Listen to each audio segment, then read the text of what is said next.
Hafaday and welcome everyone to the Guam Congress Building. The Committee on Environment, Revenue and Taxation, Labor, Procurement and Statistics, Research and Planning is back from recess. It is Monday, July 15th, 2024, and the time is 2:07 p.m. In compliance with the Open Government Law, today's public hearing, which was called to order on Wednesday, July 3rd, notices were broadcast on KUAM, provided by email to all senators, stakeholders, and the local media, and posted to the Government of Guam Public Notices website. On Wednesday, June 26, 2024, notice was again published, and on Monday, July 1st, for the 48-hour notice, thus meeting the requirements of the Open Government Law. I'd like to acknowledge the presence today. I am Therese Terlahi. I'm the speaker. I'm in the absence. Senator Sabina Perez has issued an off-island statement, and her vice chair was not available to do the hearing. So as I'm acting as the acting chair for this hearing today, according to our standing rules. I'm here today with Senator Chris Barnett and Senator Dwayne Nicolas, senators. Purpose of this hearing is to discuss one agenda item, that is Bill number 283-37 LS, sponsored by Dwayne T.D. Nicolas. It is an act to add a new section 53107.1 to Chapter 53, Title 10, Guam Code Annotated, relative to the inspection of imported water bottles. I'd ask all those who are testifying to please state your name before you testify so that we can keep it. We're going to transcribe this hearing, and that will help us to identify who's speaking. After testimony, the senators will be given an opportunity to ask questions or make comment. All right, I will now begin with, we'll allow opening remarks from the sponsoring senator, which is Senator Dwayne Nicolas. Thank you, Madam Speaker.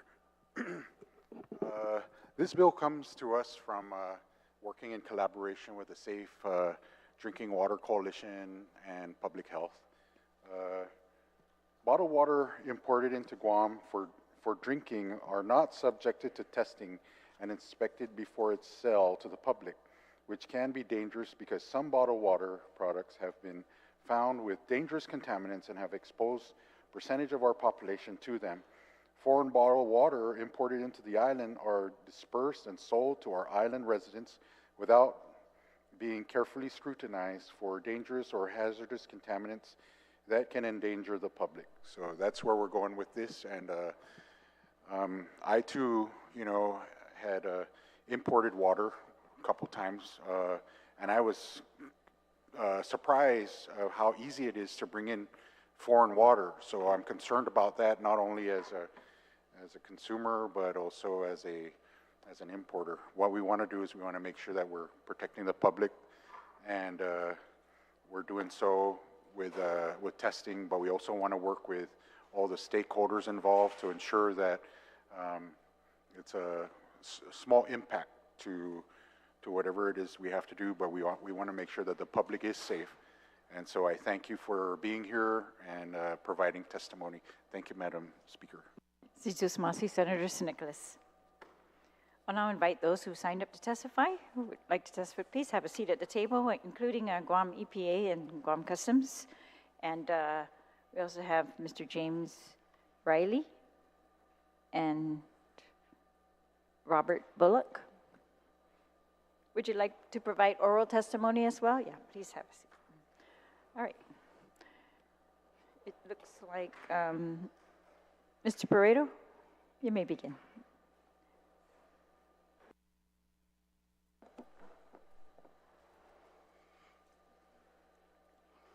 Good afternoon, Madam Chair and members of this committee, Senator Nicolas and Senator Barnett.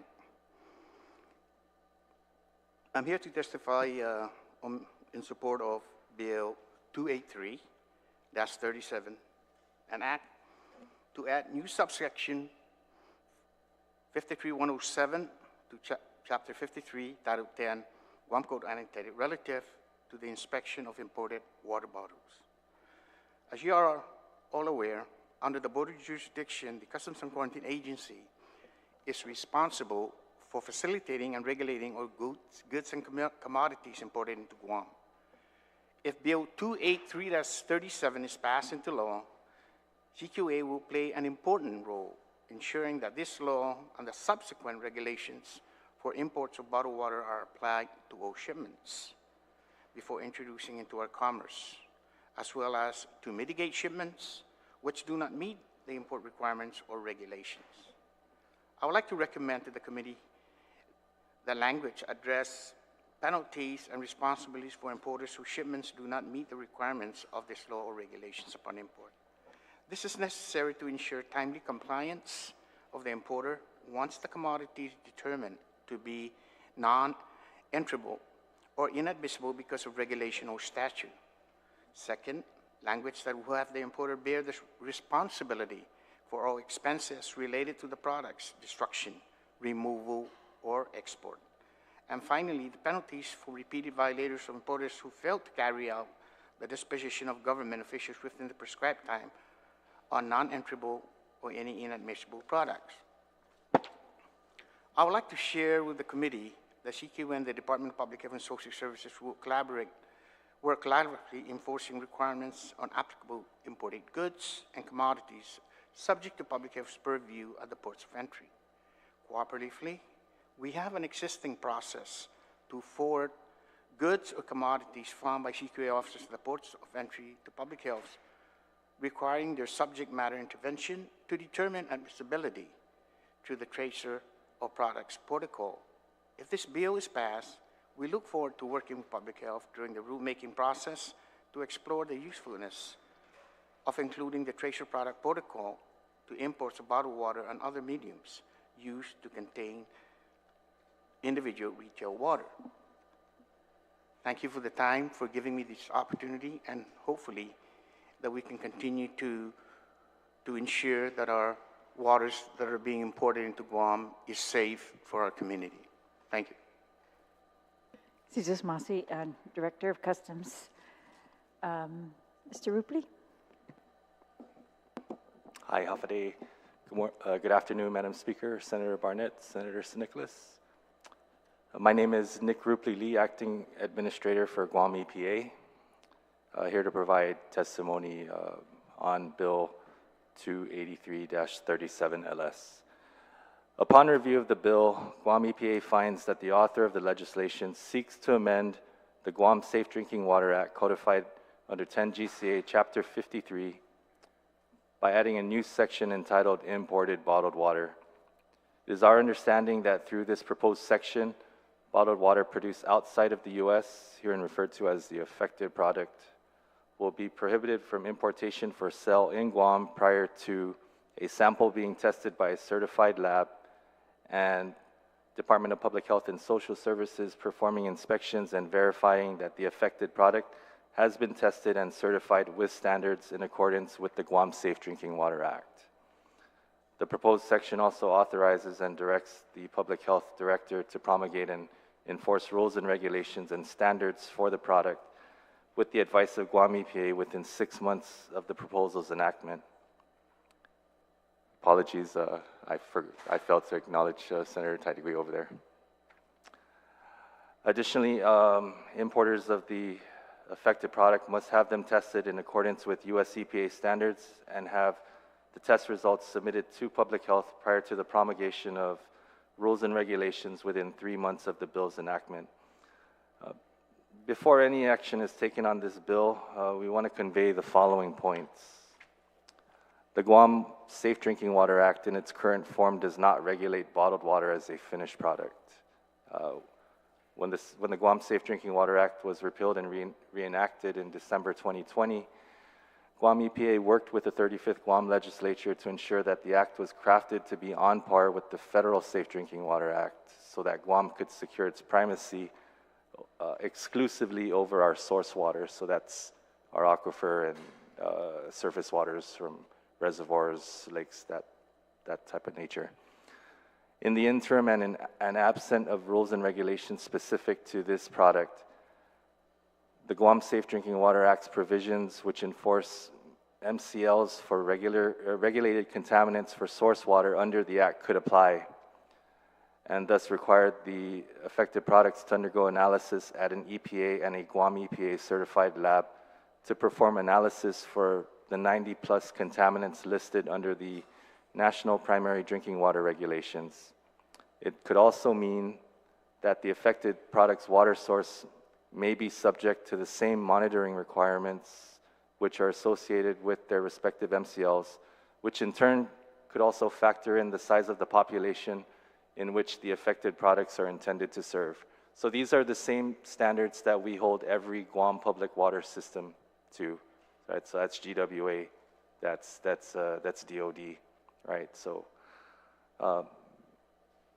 as you're all aware, in April of this year, US EPA issued the first ever nationally legally enforceable drinking water standard to protect communities from the exposure to PFAS through the announcement of the final National Primary Drinking Water Regulations under the Safe Drinking Water Act, which establish maximum contaminant levels for 6 PFAS in drinking water detected individually or as mixtures in drinking water.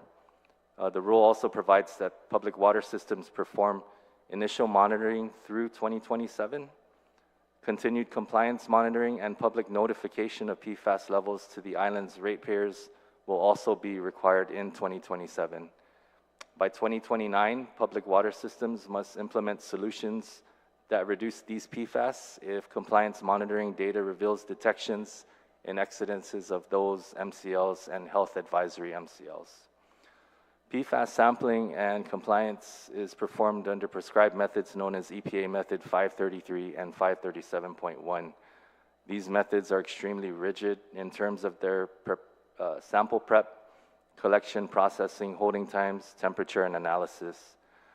These requirements alone could pose impacts to the certification and verification process stipulated by this bill, since we would have to consider how the final PFAS rule impacts the affected product. We make these statements so that collectively we can manage our expectations and give the committee some insight into the challenges that Guam EPA and public health must address should the bill become law. It is also our opinion that the measure seeks to be protective of human and environmental health, and we are committed to working with the necessary stakeholders to ensure that we have a measure that is protective, enforceable, and economically feasible. Generally speaking, bottled water as a finished product is regulated by the FDA. It is our understanding that public health may already possess the local oversight and compliance and enforcement capabilities with respect to the FDA's Federal Food, Drug, and Cosmetic Act as it would apply to bottled water. Nationally, the FDA requires bottled water companies to ensure that their source water is an approved source and meets the EPA's Safe Drinking Water Act requirements. The FDA further subjects bottled water companies to good manufacturing practices, which apply federal standards to finished bottled water products that regulate production, source water protection, processing, and testing. We do recognize that certain local and federal authorities and regulations may overlap or duplicate efforts or be open to broad interpretation if we are to address regulating bottled water manufactured outside of the U.S. Under both the Guam Safe Drinking Water Act and the Federal Food and Drug Cosmetic Act, as FDA regulations governing the safety of bottled water must be at least as stringent as the EPA regulations which govern tap water. Thank you for the opportunity to provide testimony on the bill. We're happy to provide information about our testimony subject to your inquiries. Thank you very much. Mr. Ripley from Guam EPA. Mr. Riley?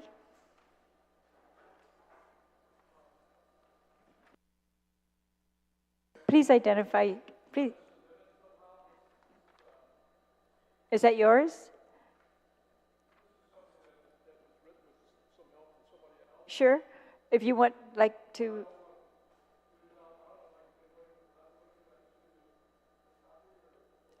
It's up to you if you want to read it or not, or you could just give your comments, but can you please identify yourself first for the record? Okay, one of the problems is I'm having an awful hard time understanding. I've got a hearing problem, and I get about every third word. So anyway, I have this a statement here that myself and somebody else contrived, and rather than me read the whole thing, can I just submit it to you? Okay. Yes, you may. Okay. So bring it up Can now. you state your name for the record? Your Yeah, name? my name is James R. Riley, or Jim Riley, and Are I you- own Rainmaker Development All right, Company. and that we've got copies already? They made copies for you? So we have it. All the senators have a copy. Okay. So would you like to give us highlights? Do you support the bill or not support the bill? Absolutely support the bill. I think that really, we're not scrutinizing the imported water till I could see it. Nobody is checking our imported water that I know of. I've asked the local people that are part-time here in FDA, the health department, customs, absolutely no scrutiny. We're bringing in this water, we're watching our own water and doing a pretty good job, I think. And yet, this is coming in volume. I recently checked the military, Anderson, and I got a copy of this. Anderson and Navy is bringing in something like 19 million containers a year, just the military, of small bottles of water, going into solid waste. So there's a lot of it coming in, a heck of a lot of it. And I guess that's about all I got.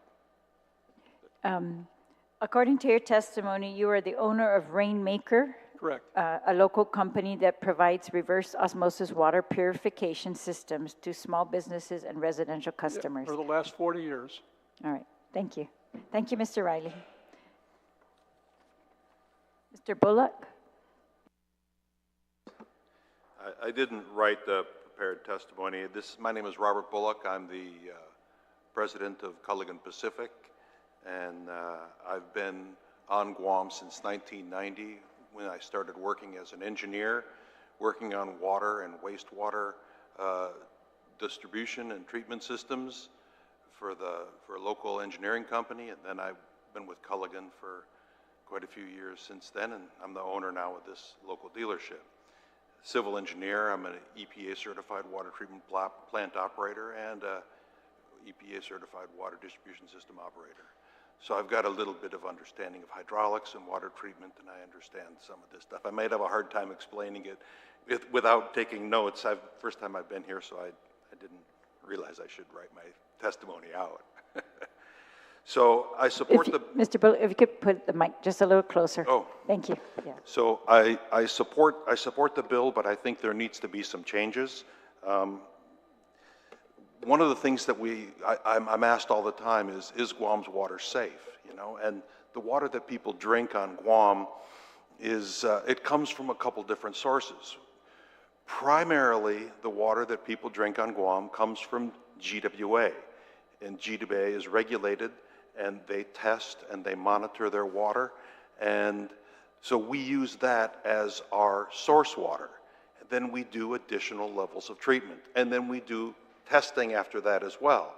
So the water that comes from GWA is a good quality water, and when they find a problem, they're always right on it. We got a boil water notice, so we know that area gets notified and we shut it down and we take care of it. It happens. Those kind of things happen, and we haven't had cholera or any serious problems here on the island because our agency is doing a good job. When a new source of water is produced, is developed for the municipal system, we used to do a lot of well drilling in Saipan. We would have wells done, and EPA would require us to take a sample of that water. That's the source water before we do desalination with that water. We have to take that source water and run it through a whole barrage of tests, thousands and thousands of dollars worth of tests to identify that source water is good. The problem with the water bottles that are coming in that are imported is we don't know the source water. So when you don't know the source water, you almost have to test each batch, that full barrage. I'm not so concerned about PFAS or any of the latest contaminants that we're finding here, because these may not be in the rural area where they're bottling this water in some foreign Asian country. And the and is it coming from the same plant? Is it a different plant? There's so many different sources of the water coming from these foreign countries. How do you know that those sources are consistent and high and quality enough to use for your production? So, yeah, I think the number of bottles of water that come here, the number of different brands, it's a really big number. It's a lot of sources of water, and it's so cheap. And it tells me that I don't think they can be adhering to the same standards that EPA and FDA and GWA and the local treatment companies are providing.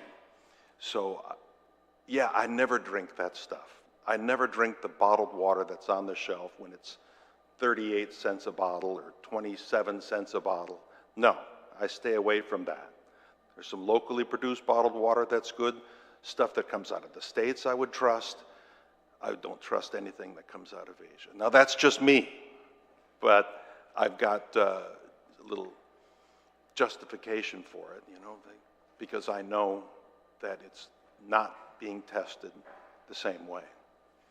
So if anybody has any questions, I'm willing to work and to be offers my input in this as much as possible. I've been on Guam since 1990, and this is all I've been doing. So I'm kind of in the background, but here I am, first time sitting at a table like this. So happy to help. Thank you, Mr. Bullock. All right, so I'll now open the floor for us senators to ask questions or comments of the panel, beginning with the sponsor of the bill, Senator Nicolas. Thank you, Madam Speaker. So, based on your experience and your professional knowledge, you're actually saying that quite possibly our water is much more safer than what's being imported? Absolutely. Absolutely. Yeah. Okay. Yeah. You said, I'm sorry, Mr. Lee, EPA. You said there might be a duplication of the law concerning this bill. Would you like to elaborate on that, please? Right. So the way this feels is you want to take the Safe Drinking Water Act that was meant to regulate source water and somehow retrofit it to apply to a finished product. And so the overlaps is between FDA and EPA over that water. They both play parts, but they kind of stay in their own lanes. EPA, as we mentioned earlier in the testimony, EPA does impose monitoring requirements for a whole suite of contaminants from the source water. Now, what happens after that, when the water is processed and bottled and everything, that's kind of where the FDA would have their regulations. So some bottled water companies nationally may take the extra steps to test the finished water, but that's not necessarily something that EPA requires them to do. It is certainly something that FDA would impose on them. And as the previous speaker said, we know more about the water coming out of GWA than we do when you ask about bottled water. I mean, transparency in monitoring data is available from GWA. They're required every year to publish that information and send it out to the island's consumers. And it's very easy to access, unlike the bottled water where it kind of gives you a number and maybe a website where you might be able to find some testing data. And even if you were able to find it, it wouldn't necessarily mirror what the national primary drinking water standards would require. So they kind of cross intersect at times, and I kind of wish public health was here to provide their input. I mean, I don't know what the fate of the bill is going to be. Yes, sir. I understand it now. So you're talking about it being because it's because it's a finished product. Yeah, it's Yeah. a sealed commodity, yeah, as a finished product, yeah. So, unlike the other bill, Senator Perez bill, which was introduced earlier this year, that talked about regulating the local water bottling companies. There is a statute in the Guam Safe Drinking Water Act that already authorizes us to promulgate rules and regs for that, and that's something that we've been working on. Right, but we're well aware of the source for that. Yes, Right. yes, So yeah, this is a whole different. Yeah, and my other concern also would be, how would you impose a U.S. federal mandate on a foreign company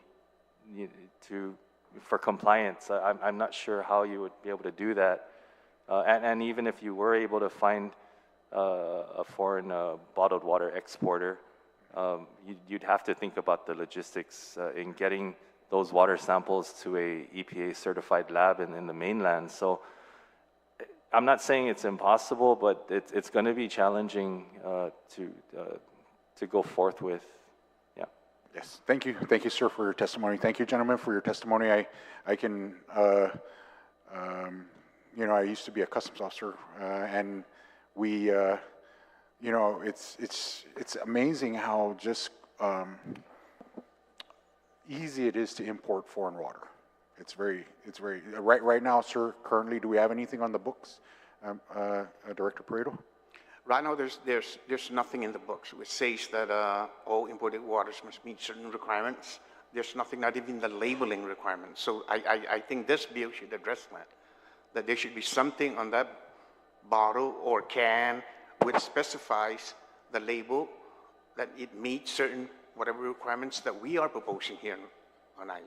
Yes, sir. Our Guam product seal is more stringent on the Guam seal than it is on water. Yes.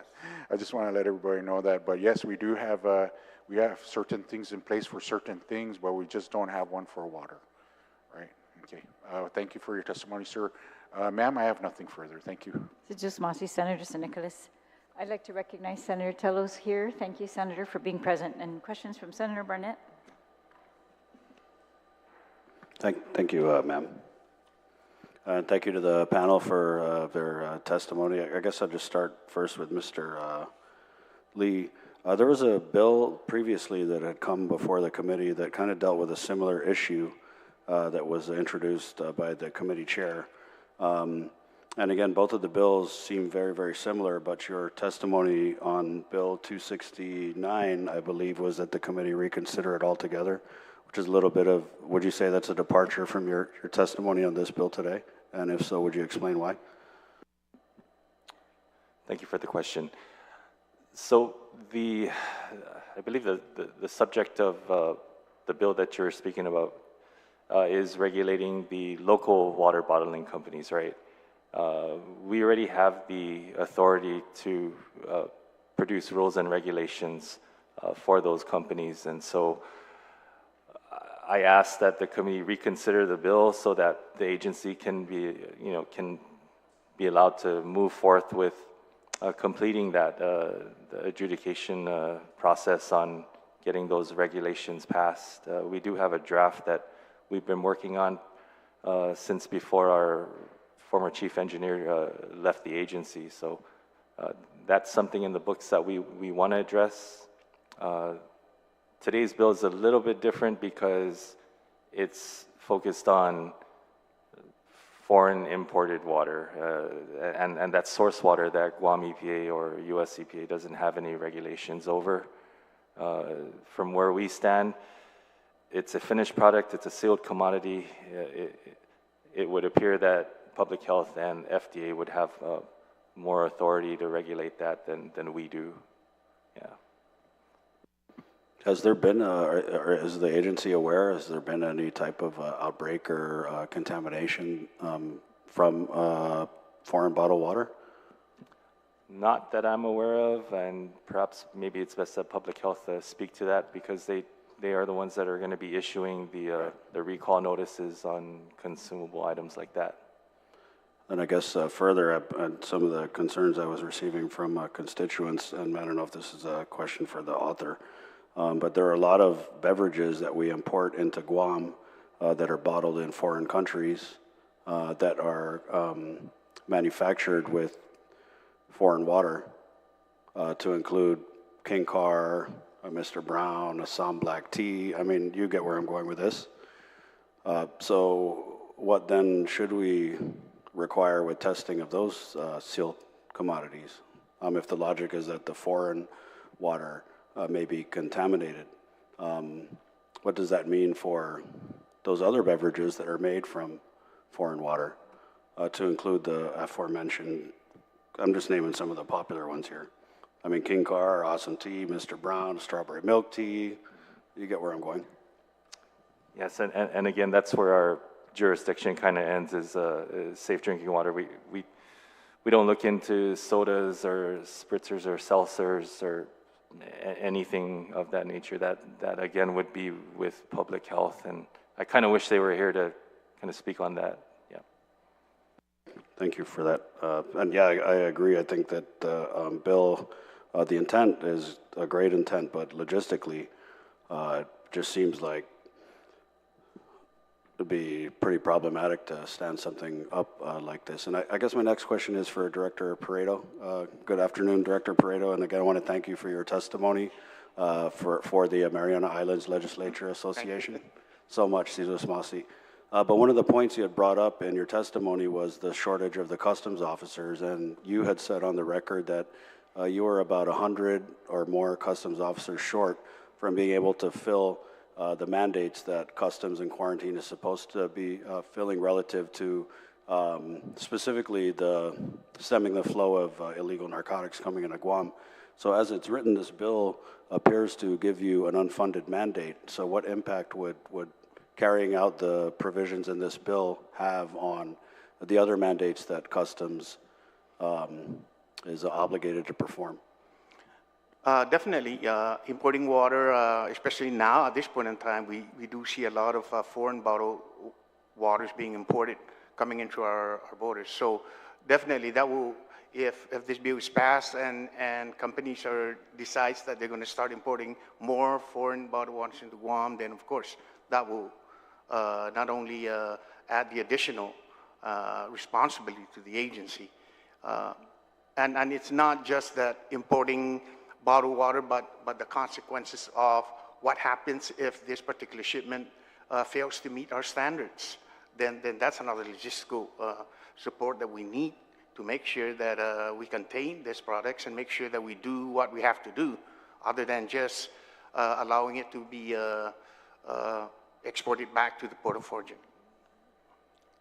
Yeah, I can imagine if it doesn't pass whatever standards, because there aren't any standards listed in the bill, but if it doesn't pass any of the standards for testing, I'm assuming like other goods that are imported that don't meet whatever regulations, you would have to seize this bottled water. And then I'm just seeing it in my head, opening every bottle, pouring it down the drain because it doesn't comply.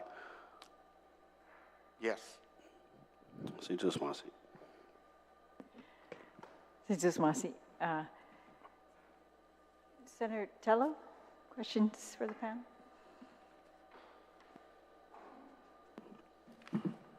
Thank you, Madam Speaker, and good afternoon to my colleagues, especially to those who are here today to testify. I'm still trying to get through with the fiscal note, here, because without, it says here on the fiscal note for this particular bill that per correspondence with Guam EPA, they're unable to assertion an exact fiscal impact to the extent that Bill 283 may impose on the island should they propose legislation becomes law. Lastly, absolute pertinent information from Department of Public Health and Social Service related to estimated personnel and administrative costs associated with the promulgation of rules and regs, the Bureau is unable to determine the full fiscal impact related to the new mandates of this bill. It's always a red flag when you're not able to tell how much this is going to cost, a bill that's going to impact our general fund, or whether we can even afford it. So I'm really concerned with this legislation. There's other things in here that has me concerned. While rules and regulations are being promulgated, it's giving it 6 months. My question to EPA is, how long has it been taking you to do the Safe Drinking Water Act rules and regulations? How long has that been? back in 2020, I believe, is when we adopted the Federal Safe Drinking Water Act by reference, and I remember that December. I had a few calls from several senators asking why the bill was over 300 pages long, and what type of decision should be made, and the bottom line was that it came down to protecting the island's primacy over our source water, and if we didn't get the support for the act to be updated and those regulations to be amended by law, then we could lose our primacy. And thankfully, the legislature at the time passed that unanimously, and we take those standards and regulations and apply them to every public water system on Guam. It was a lengthy process. Now, if you're talking about just rules and regulations in general, I mean, there's still a public notice, as you're aware, there's a public notice process of public comment and review period.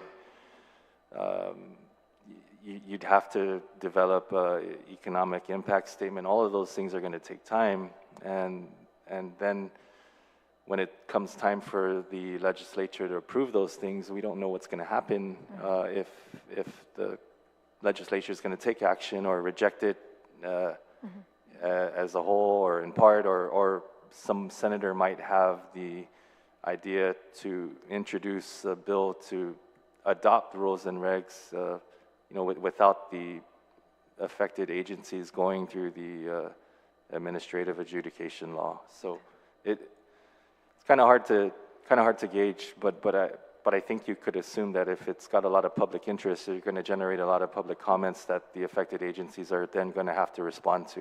Right. Yeah, and it's also disappointing that public health is not here.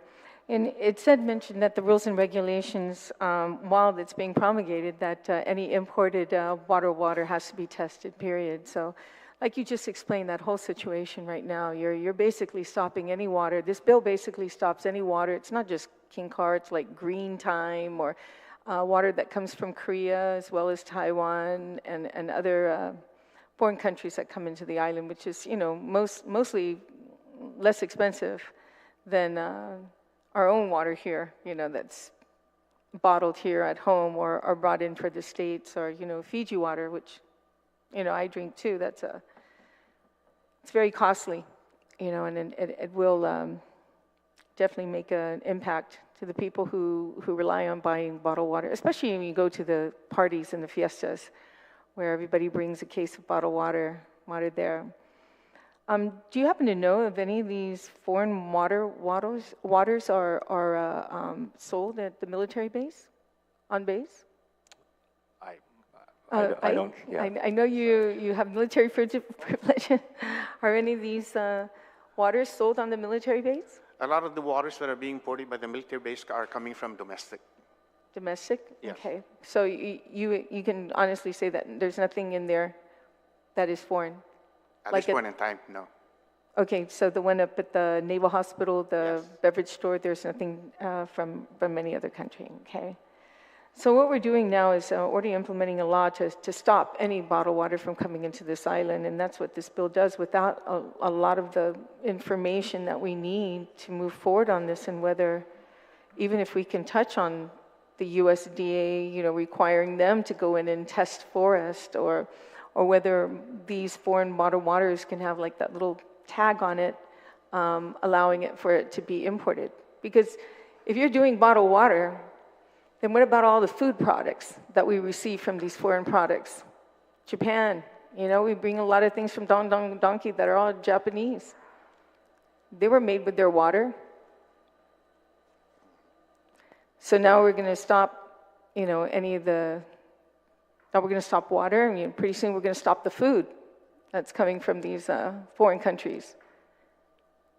So the bill has a lot of areas where, even I think it's been mentioned, there's a lot of bottleneck areas in this legislation. Don't get me wrong, I truly believe that we should protect our water. We've been fighting for that in the last session about protecting our aquifer and what's required and not settling for anything less. Contaminating our own waters where we need to concentrate on right now. It's unfortunate. And so, you know, without public health here, too, to tell us the cost of this, how much it's going to cost. I mean, if rules and regulations to stop any bottled water from coming in. So I have a lot of concerns on here, and again, I look forward to seeing what we can do, you know, to ensure that safety and well-being of any products coming into our island. If we're going to do one thing, we're going to have to do the rest. Because how can you differentiate water from a product, a food product, from that same place that's made with the same water? So, thank you so much, Madam Chair. Senator Taitigui. First, Mr.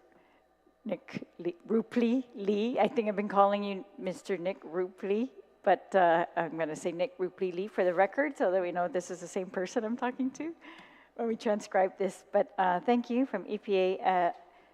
So public health is not here, but I'm noticing that the bill mandates public health. It's really the one that's going to do these inspections.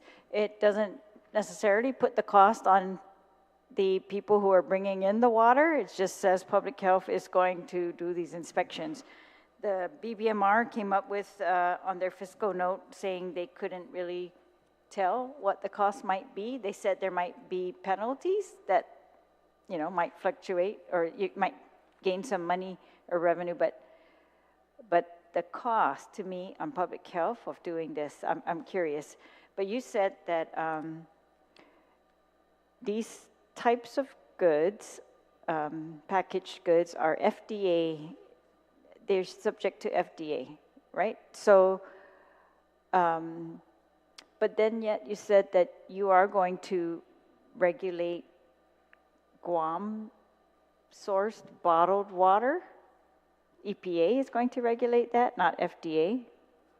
Okay, so let me make the distinction between Senator Perez's bill and Senator Nicolas's bill. Thank you, sir. Thank you. Please do so. Right. So Senator Perez's bill was seeking to regulate the local companies, but what we pointed out in the public hearing was that Guam EPA, through the Guam Safe Drinking Water Act, already has the authority to produce those rules and regulations, and that's something that we were already working on.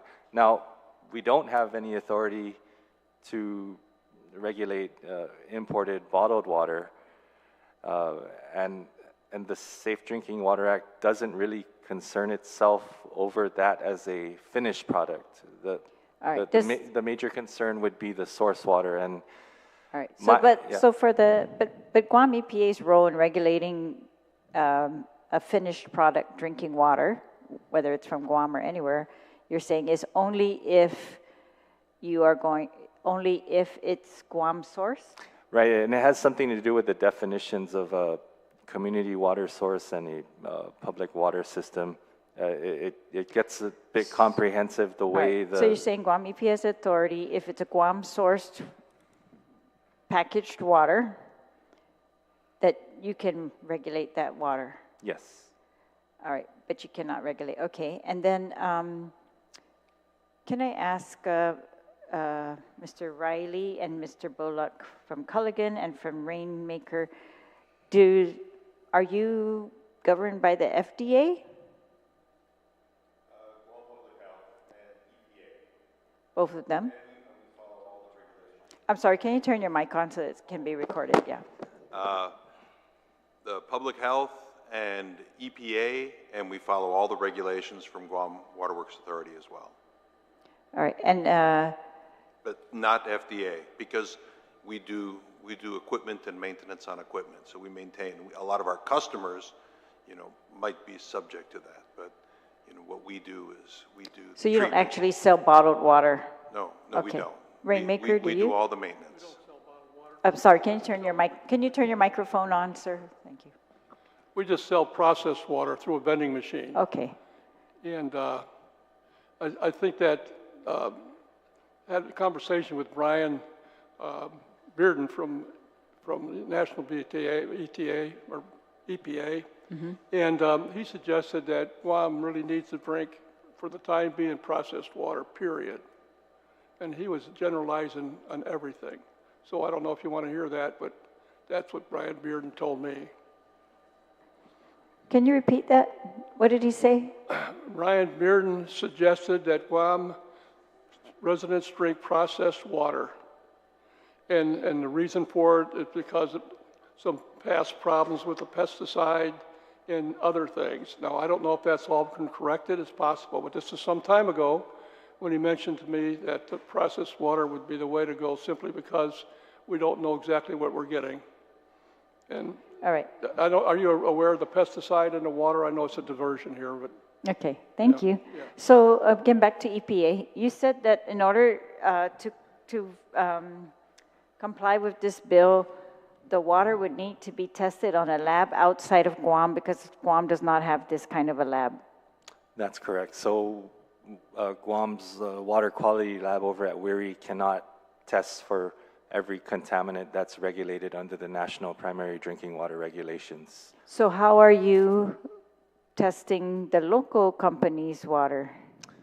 They would be subject to off-island analysis. Now, I did want to add on something with the Culligan systems, for example. Like, you might see them in some major grocery stores featuring processed water for sale. They are the operator is required to obtain a sanitary permit from public health, and that's usually to ensure that there's no total coliform or E. coli and to ensure that the equipment is complying with the lead and copper rules. So that's kind of where we're at with that right now. So I just wanted to point that out.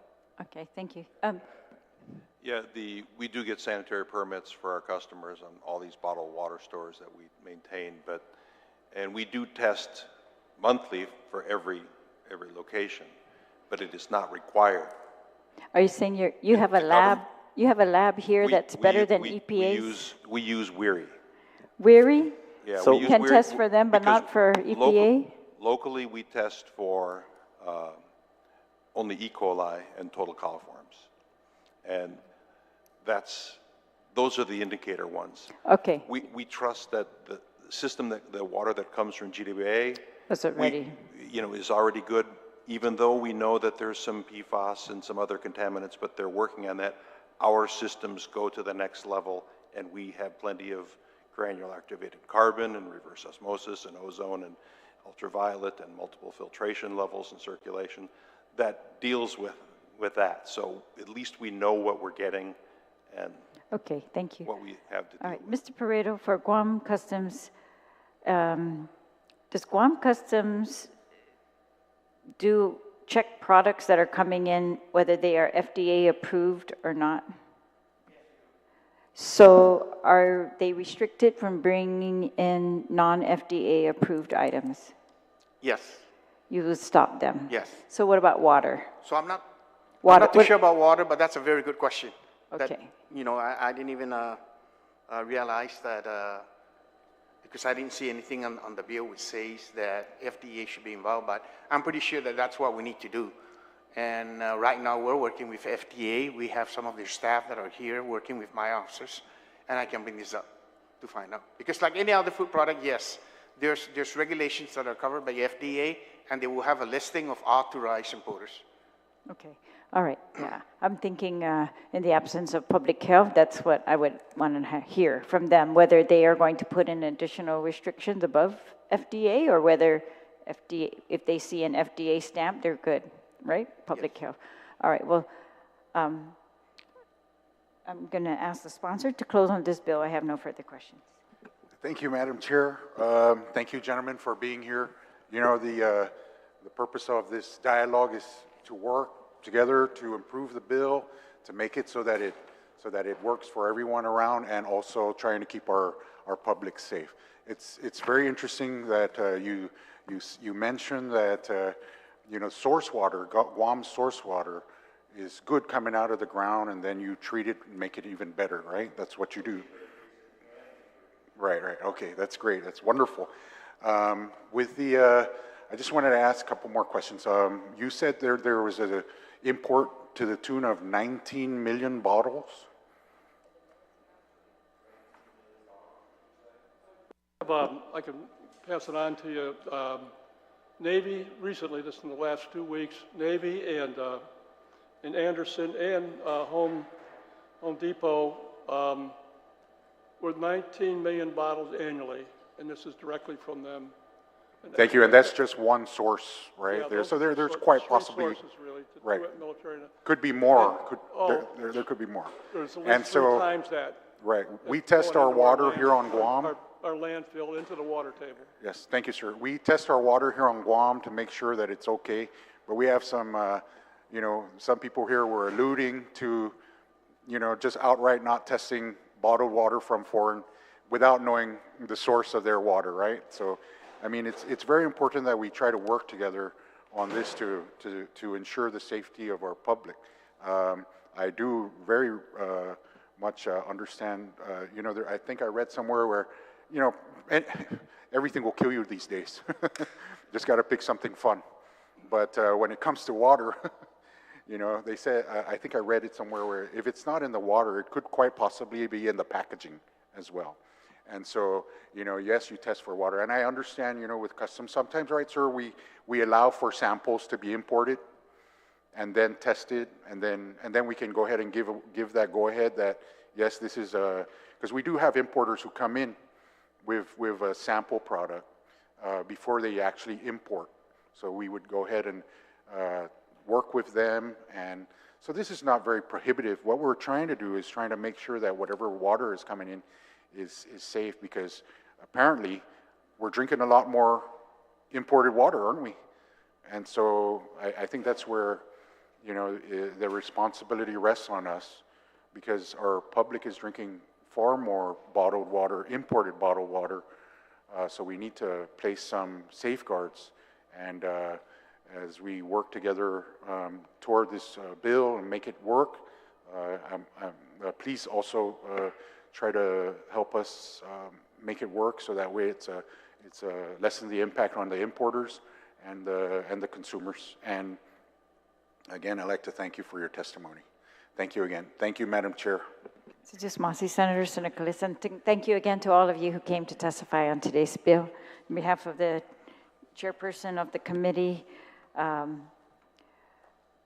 will continue to receive written testimony until 4 p.m. on Tuesday, July 23rd, 2024. Please address all testimony to Senator Sabina Perez, Chairperson, Committee on Environment, Revenue and Taxation, Labor, Procurement and Statistics, Research and Planning, and can be dropped to the mailboxes at the Guam Congress Building or emailed to office@senatorperez.org. The committee will now adjourn, and the time is now 3 p.m. Sidus Masi.